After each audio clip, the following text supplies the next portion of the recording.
Hello everybody, this is Mr. DSi Review, bringing you a review of another 200-point game. Got a couple of requests for this one. This is AiRace Tunnel by Cubic Games. Start this up.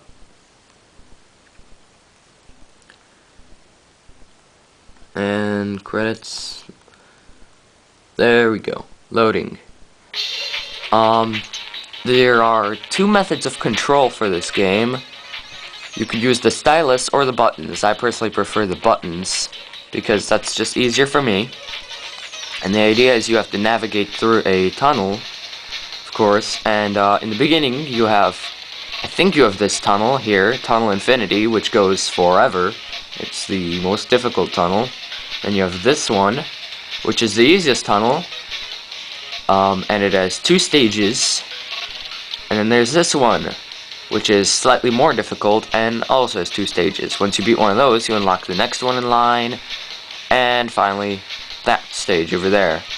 Fortunately, I probably have not played as much of this game as I should have, but there's really not much to know about it. I mean, it's a pretty simple concept.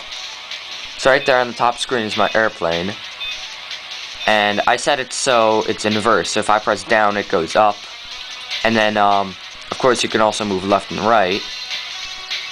If you press A or Y, your airplane will kind of turn like that, which will be necessary getting through some gaps later on, hopefully not now. And pretty much you just navigate your way through the tunnel. It gets progressively more difficult. Of course, this is the easiest tunnel, so hopefully it shouldn't take you too long. You've got 3 lives.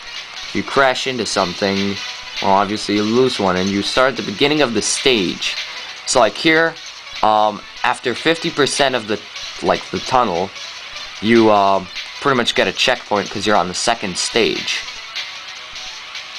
And well, not much else to say about that. Already about 25% done with the whole thing. Progressively you speed up, as you'll notice in the corner right here. And it's a pretty fun, addictive game. It'll take you a little while to get used to it, and I'd say they did a very good job on it. Graphics look great. The sounds are rather fitting. The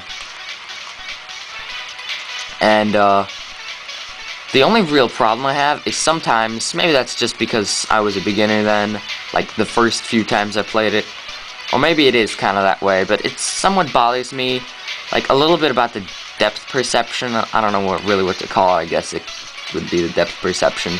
Sometimes you think you're not going to crash into an object, but you still like trim the top enough or something, or the bottom enough to hit it. Mainly the top. Oh, there you go. Next stage. It's not that big a deal, but you can lose lives, but you know, that hasn't happened to me yet. When you die, that happens. So you can see up there I have 2 lives left. And it started me back at 50%.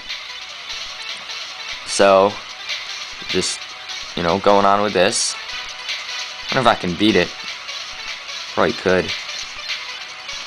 But, to be honest, there's really not much else to say about the game. It can be a lot of fun.